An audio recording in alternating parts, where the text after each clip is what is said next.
toutes, bonjour à tous. Aujourd'hui, nouvelle vidéo sur la chaîne Le Garage PTS, vidéo qui va concerner pour l'une des rares fois une Dacia et pour la première fois sur la chaîne une Sandero, la petite citadine à succès de la marque Dacia. Dacia, la marque low cost avec le moteur le plus répandu certainement, en tout cas en essence, sur cette Dacia de deuxième génération. Et en plus la version restylée, c'est la Dacia Sandero TCE 90 avec le 3 cylindres 900 cm3. Oui, sous les yeux, nous avons une voiture qui bénéficie d'une puissance respectable de 100 chevaux litres comme une M3E36 3 litres 2, donc on va voir si elle nous offre les mêmes performances tout à l'heure. La voiture en question, donc non seulement c'est la Dacia Sandero 2 phase 2, en plus c'est la version Stepway. La version Stepway, c'est la version look baroudeur avec ses grosses extensions. On va en faire le tour dans quelques instants, essayer de montrer tous les détails de cette version, et puis évidemment à la fin on va faire l'essai routier. La Dacia Sandero de deuxième génération sort en 2012. Quand elle sort en 2012, elle n'a pas cet aspect esthétique. Elle a un aspect esthétique un peu plus classique, un peu plus raisonnable, moins affirmé.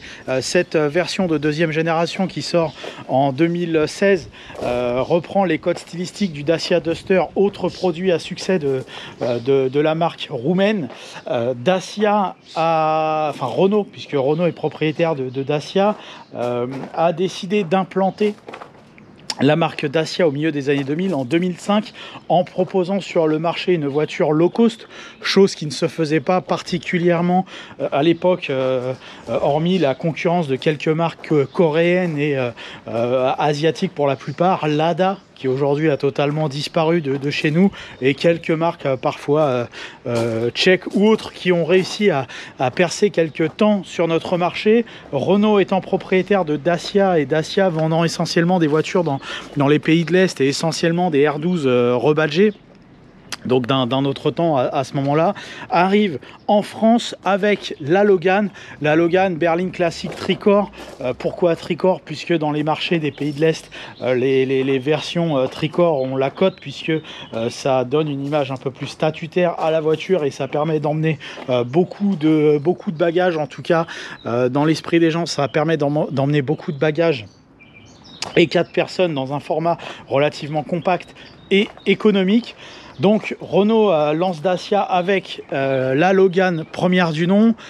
Il dérive quelques temps plus tard d'une Sandero première du nom également, qui a fait le bonheur de la fin des années 2000. Et en 2012 donc sort cette Dacia Sandero deuxième génération, qui est elle pour le coup dérivée de la Dacia Logan de deuxième génération, qui a eu un succès bien moins important que la première quand elle est sortie. Elle a un peu moins fait le buzz, cette voiture, puisque évidemment la Sandero a mangé pas mal de parts de marché, mais également le Duster, pour qui cherchait quelque chose de beaucoup plus familial. Donc c'est vrai que la Logan deuxième génération, on l'a très peu vue, ou alors en break, mais en tout cas en version 4 portes, elle a été très peu diffusée. Et sur la même plateforme, ils ont développé et donc la Sandero de deuxième génération. Elle sort à l'époque avec le diesel 70 chevaux, le diesel 90, l'1 litre 2, 75 chevaux. Et sur la phase 2, ici présente, on a la disparition du 1 litre 2 75, et on a le 3 cylindres inauguré chez Renault Nissan sur différentes marques, enfin différents modèles de la marque, que ce soit Nissan ou Renault, sur la Micra, sur la Clio, le Kangoo, la Twingo, etc. Et donc ce 3 cylindres 900 cm3 turbo est donc un moteur développé soit en atmosphérique à 75 chevaux, soit en turbo en 90 comme ici, donc l'ère de la modernité. Et en 2016-2017 comme ici, on a l'apparition également du stop and start pour répondre aux dernières normes d'écologie et de pollution. Donc c'est pas parce que c'est une marque low cost qu'elle a fait l'impasse sur ce type de choses. Évidemment, c'est une obligation pour pouvoir vendre des voitures sur le marché européen. Et donc la Dacia Sandero 2 phase 2 bénéficie de la nouvelle calandre à 8 roues inaugurée sur le Duster, les mêmes feux avant, enfin en tout cas la même cinématique de dessin de feux avant avec les LED. La version Stepway rajoute un petit peu ce pare-choc un petit peu baroudeur, j'ai envie de dire, Alors tout est en plastique parce qu'on est sur une version low cost, hein. Là c'est du plastique brut à assemblage minimaliste, on va dire. Point de chrome, mais en tout cas beaucoup d'imitations esthétiques des 4x4 beaucoup plus huppées sur cette voiture. Également sur cette version Stepway, on a des roues en 16 pouces. Alors ce sont des enjoliveurs, ce ne sont pas des jantes en alliage, mais l'illusion est plutôt pas mal. Alors là, bon, on voit que l'enjoliveur est un petit peu éclaté avec le temps, mais en tout cas, quand c'est neuf, ça fait illusion. On pense que c'est des jantes alu, ce sont simplement des enjoliveurs, hein. Ça, c'était à la mode au milieu des années 2010 de faire des enjoliveurs look jantes alu. Et on peut voir que donc cette version Stepway regorge également d'équipements type baroudeur avec toutes ces extensions le long des ailes puis des bas de caisse. Les poignées sont toujours de couleur noire, les rétroviseurs sont peints, on a des grosses barres de toit de taille assez importante, et sur les versions phase 2 de Sandero, on a également 8 carrés rappelant la calandre avant, donc 4 dans chaque feu, qui permettent, quand les phares sont allumés, d'avoir des petits carrés, et ça fait une signature un peu exclusive à la marque Dacia. Et on peut voir sur la partie arrière, au niveau du pare-choc, la canule d'échappement chromé traditionnel entouré de ce pare-choc avec un diffuseur également en plastique. Bon, la qualité des matériaux et des finitions est assez modeste. Sur du prix neuf, c'était compréhensible. Sur les prix d'occasion, là, c'est une autre affaire. Et sur ces Dacia Sandero Stepway, en tout cas, on pouvait l'agrémenter de pas mal d'équipements extérieurs. On pouvait rajouter les jantes, et à l'intérieur, on pouvait rajouter des cuirs, de la clim auto, etc. On va le voir dans quelques instants, l'intérieur. Et donc dans le gabarit extérieur, on est plutôt proche de la Clio. C'est une de ses principales concurrentes. Enfin c'est plutôt l'inverse, la Clio étant la voiture la plus établie sur le marché. C'est plutôt la Sandero qui vient manger des parts de marché à la Clio. Ça fait un peu doublette. Alors bon, c'est un positionnement tarifaire beaucoup plus agressif, mais c'est une qualité de fabrication qui est déjà pas exceptionnelle sur la Clio 4. Évidemment, sur une Sandero, on va dire que l'avantage, c'est que ça se démonte vite en termes de pièces extérieures et intérieures. Pour accéder à l'intérieur, on peut voir que avant, arrière, ce sont les mêmes poignées de porte. On peut voir aussi, économie oblige, le fameux verrou traditionnel. Pas de charme particulier à l'ouverture de cette poignée de porte, si ce n'est le charme de la quasi-gratuité, hein. On est sur une poignée de porte des plus basiques dans leur sensation, dans leur toucher. Et l'atmosphère de cette Dacia, pour donner un semblant de qualité, on est sur le noir, c'est noir, donc c'est quasi tout en plastique dans cette voiture, hein. Il y a différents niveaux de plastique, on va les détailler dans quelques instants. Et sur ces versions Stepway, on peut deviner un intérieur donc en tissu avec chose assez spéciale sur la Stepway, du trimatière, donc ces matières un petit peu gaufrées qui donnent une sensation également de baroudeur. Voilà, on n'est que dans la sensation. On a plusieurs niveaux de tissu sur ces voitures. Et alors je ne sais pas par quoi commencer, si je commence par le siège ou le tableau de bord. Le siège est très mou, très agréable. On a une sensation de siège un peu à l'ancienne, façon R19, pour rester un peu dans le groupe. Le siège est plutôt pas mal, hein. Un bon moelleux, un siège tout à fait correct, une longueur aux jambes pour une petite voiture absolument intéressante. Le maintien au niveau des épaules est également très correct. On n'est pas moqué sur le siège de cette Dacia, il n'est pas du tout à l'économie. Donc c'est plutôt pas mal de ce côté-là. Après, évidemment, les plastiques à l'intérieur sont grossiers, voire très grossiers dans leur qualité et leurs différents aspects de fabrication, aspect tout court et puis aspect de fabrication. Voilà, on est sur du très basique, très bas de gamme. L'avantage, c'est que c'est relativement solide et relativement fiable. C'est également ce que cherchent les clients Dacia de manière générale, en tout cas sur les voitures neuves. Voilà, mais l'illusion carbone sur cette console centrale, on a toujours la fameuse tablette de chez Renault. Si j'arrive avec ma main à la mettre en route. Le logo Dacia, le logo LG qui apparaît, on peut deviner une relative lenteur à la mise en marche de cette tablette qui regroupe plusieurs fonctions. Pendule, évidemment, navigation GPS, Bluetooth. Donc là, on peut afficher la carte. Oui, on fait attention à la route, hein, on peut afficher la carte, etc. Mais c'est relativement lent, mais c'est la même problématique sur la Clio, la Kangoo, enfin là, les Renault que vous voulez, elles ont toutes le même système et c'est pas le plus vif, malheureusement. Aujourd'hui, il fait un peu désuet. Les tablettes sont quand même un peu plus évoluées, mais c'est normal aussi. Hein. Ce système-là a une bonne dizaine d'années maintenant. En tout cas, à l'époque, c'était plutôt pas mal. La fonction de climatisation, puisque sur la Stepway, la climatisation est d'office avec cette voiture en bouton classique, hein, chaud-froid, vitesse de ventilation, bouton de clim et diffusion d'air. Celle-ci a les 4 vitres électriques, donc ça c'est pour les vitres arrière. On peut également bloquer les vitres arrière à cet endroit. Le régulateur et limiteur de vitesse est également d'office sur ces Sandero 2.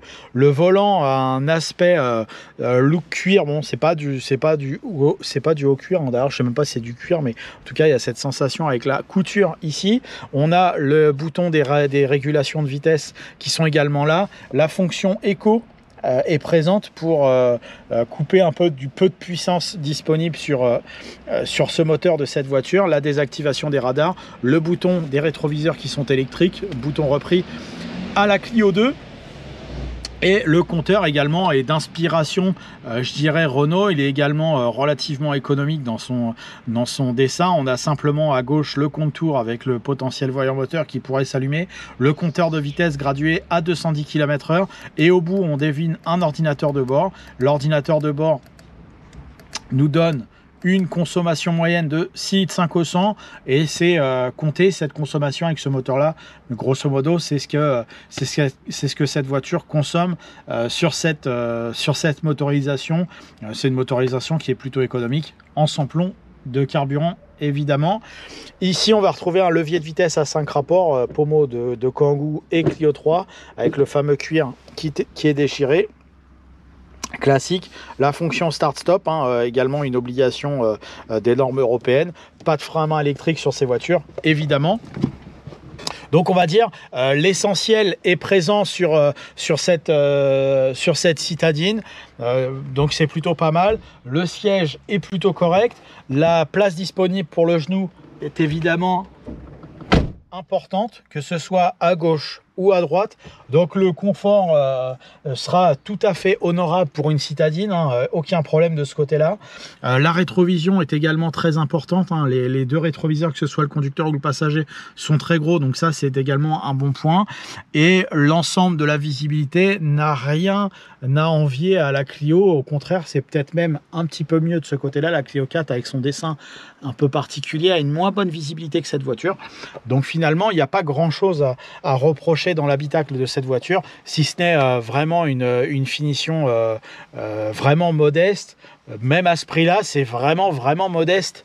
Il n'y a pas grand-chose à espérer.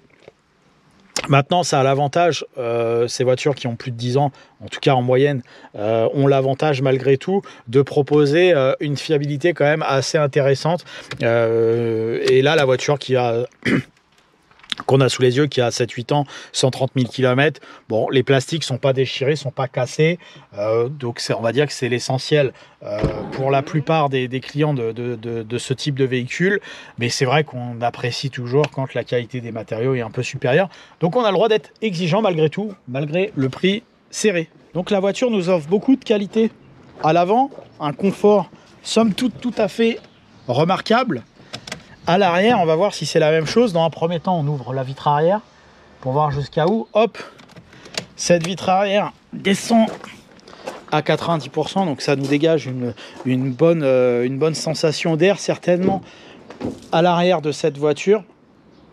La même poignée de porte, hein, donc évidemment la même qualité. Et l'accès à bord de cette voiture est plutôt aisé.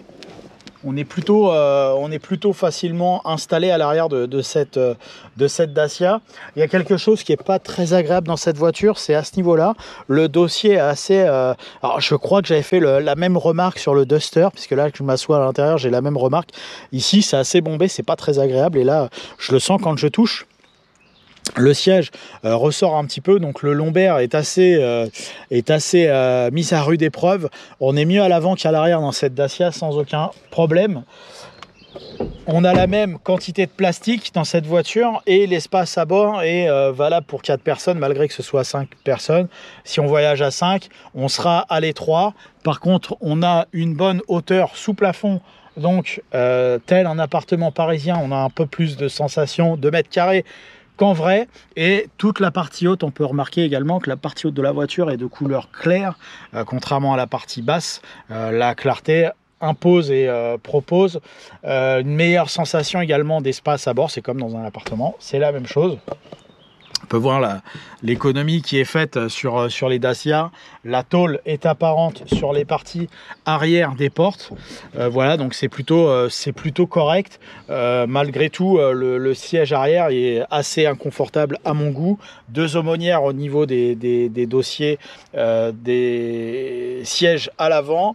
On a un porte-gobelet, on a une prise allume-cigare pour tout le monde. Sur la partie arrière, on en a également une à l'avant. On a des haut-parleurs. Bon, ça fait, on va dire, le job à l'essentiel. Par contre, il ne faut pas être exigeant sur le confort du siège à l'arrière. Le coffre est carré. Le coffre a une contenance qui me paraît quand même tout à fait honnête, tout à fait remarquable sur cette voiture. Il est carré. Le seul reproche comme ça que je pourrais lui faire dans un premier temps, c'est son seuil de chargement qui me paraît quand même assez haut. Et on peut voir ici qu'il y a un retour assez important et même un retour arrière. Donc en termes de chargement, c'est pas forcément ce qu'il y a de plus aisé. Par contre, en termes de contenance, on peut quand même en mettre pas mal par rapport à la taille de cette voiture. On peut deviner que c'est plutôt correct de ce côté-là. Après, toujours les mêmes griefs en termes de qualité de fabrication. Les Dacia ont une proportion plus importante que les autres à rouiller. Et là, on peut voir ici que ça commence. Les traitements chez Dacia, c'est pas génial. On me dira que c'est le low cost, c'est comme ça. On peut voir également que l'épaisseur de la banquette arrière, la mousse est pas très épaisse, ça participe au non-confort des sièges arrière, mais ça permet également en termes de chiffres sur les brochures commerciales et sur les essayeurs d'augmenter le volume utile à l'intérieur. C'est une manière d'économiser tout en proposant des meilleurs chiffres. Et là, cette banquette, même une 205, elle est plus épaisse, cette banquette arrière, c'est dire. Et on peut voir sur les coins les boutons de rabattement des sièges puisque la banquette est d'office en 2 tiers 1 tiers et on va en prendre les mesures immédiatement.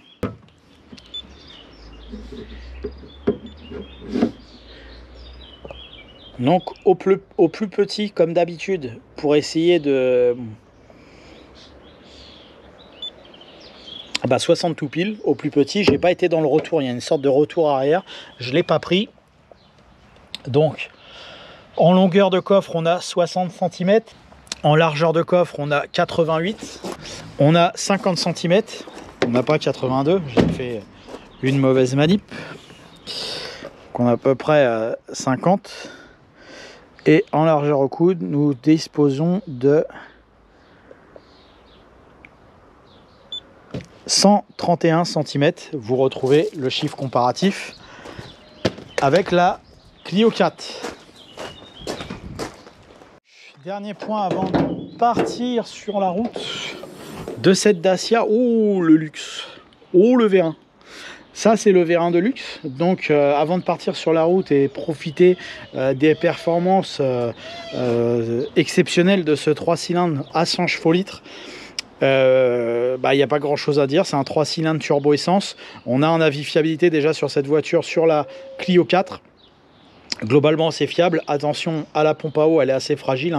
Faut mieux la remplacer tous les 60 000 et être tranquille que de faire des avaries sur le moteur inutiles. Hormis ça, il n'y a pas grand-chose à reprocher d'un point de vue de la fiabilité. Pour un moteur moderne, c'est plutôt très correct. Il y a une accessibilité mécanique également tout à fait correcte. Donc ça n'a rien à voir avec le 1 litre de TCE de chez Renault. Le 09 est beaucoup mieux. Les pièces d'usure sont plutôt correctes de ce côté-là. Donc on va aller l'utiliser sur la route pour se rendre compte de ses potentielles qualités dynamiques.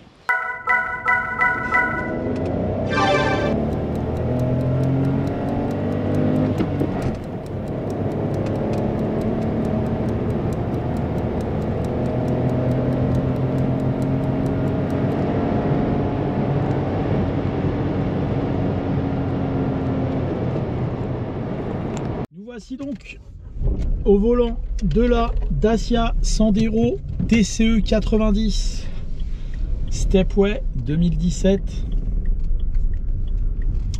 Et donc deux choses. La première sur cette voiture dès la mise en route, c'est les vibrations générales qu'on va ressentir dès la mise en route. Les vibrations du 3 cylindres turbo qui sont assez présentes dans cette voiture. Il est assez sonore également. Mais à côté de ça, on a un siège qui est relativement mou et donc pas forcément désagréable. Donc un confort quand même assez correct pour une voiture dite low cost. En tout cas en neuf. La direction est assez lourde. On n'a pas l'habitude sur une voiture assez moderne comme ça d'avoir une direction avec une sensation de lourdeur qui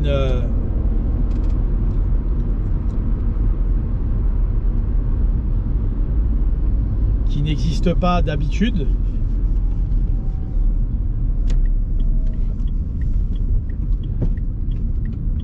Sur ces voitures de ces années-là.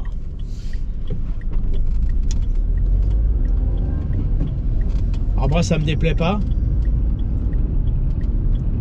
Ça l'empêche pas d'être assez vive, entre guillemets. Le moteur a l'air assez tonique, hein. Sur la tranche basse du contour, le turbo fait bien son travail. Il est toujours sonore, hein. Quels que soient les tours minutes engagés. Sonore. On va essayer, si on peut, de faire ce qu'on fait d'habitude, c'est-à-dire on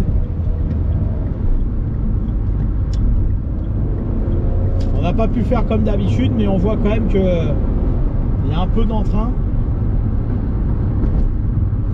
Jusqu'à 4000 tours, il fait une bonne illusion. La voiture est assez légère. Elle me paraît plus vive cette voiture que la Clio 4 que j'avais essayé avec le même moteur l'année passée. Elle est assez tonique là, il y a une bonne illusion. Alors il me semble que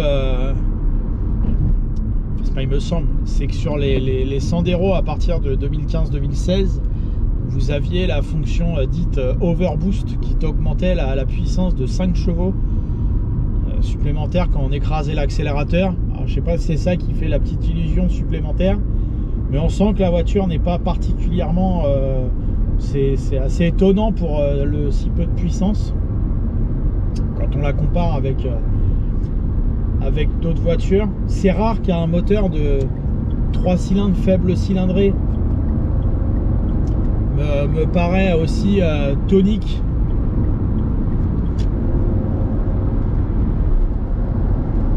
que celui-ci. Donc c'est un moteur agréable dans ses performances. Il n'est pas agréable, c'est pas le terme exact. Dans ses performances, il est intéressant. On sent qu'il y a du tonus, du dynamisme. Après, il y a toujours ce manque de rondeur caractéristique. Il reste toujours sonore. Là, en vitesse stabilisée à 90, on est à 2100 tours, 2200 tours. Le moteur se fait moins bruyant, mais les bruits de vent au niveau des rétroviseurs et des barres de toit prennent le relais. Il y a une certaine prise au vent également à vitesse un peu plus élevée. Évidemment, là, pas sur ces vitesses-là, mais autour de 120, ça commence à être un peu plus limite de ce côté-là. Je ne sais pas si c'est propre à la version Stepway aussi. C'est également le cas des versions standards. Mais en tout cas, là, il y a une certaine prise au vent latérale sur ces voitures-là, qui n'existe pas sur la Clio. Donc on sent que la grande vitesse n'est pas fait pour elle. En même temps, voilà, après on peut toujours en demander plus aux voitures. Là en l'occurrence, cette Dacia est assez bruyante de manière générale, en ville par le moteur, sur route par les bruits aérodynamiques. On ne fait pas une voiture dangereuse pour autant quant à la tenue de route et sa sensibilité au vent latéral, mais ça fait un peu à la manière des premiers monospaces compacts type Xara Picasso à l'époque, ces voitures là, ou les Scénic 1, quand même pas mal de prise au vent latérale. On retrouve un peu ça sur cette Dacia. Après la commande de boîte n'est pas désagréable, elle n'est pas exceptionnelle non plus, enfin elle fait le job on va dire. Par contre la direction, ouais, elle est plutôt bien la direction. Le confort aussi, je me plains pas du manque d'accoudoir, je me plains pas du reste. Alors après, est-ce que ça vaut le coup d'acheter cette voiture là? Oui, d'un point de vue de la fiabilité, de la simplicité technique générale on va dire, en tout cas vis-à-vis de la concurrence et des autres modèles, des autres citadines. Ce moteur là, le 09, est pas particulièrement touché par des problèmes de fiabilité que pourrait rencontrer par exemple le 1 litre de Renault ou le fameux 1 litre de PureTech de chez PSA. Donc oui, globalement on peut se laisser tenter, hein. L'équipement est assez complet, etc. Après Dacia malgré tout bénéficie d'une image en occasion par tous ces points dits positifs que je viens d'énumérer, qui font que les voitures sont assez chères pour ce que c'est à la fin. Donc bon, c'est moi je me pose toujours la question quand j'ai ce genre de choix à faire par mes clients sur des Dacia comme ça. La question c'est, est-ce que c'est mieux une Dacia comme ça, ou est-ce que c'est mieux une je sais pas, une Clio 3 en litre 616 qui va être certes plus vieille mais qui va proposer des prestations de tenue de route entre autres supérieures, un niveau sonore meilleur également. Voilà, c'est après si on veut bénéficier de choses un peu plus actuelles comme la tablette tactile ou autre, le choix peut se discuter, mais la Clio 3 sera moins chère, donc bon,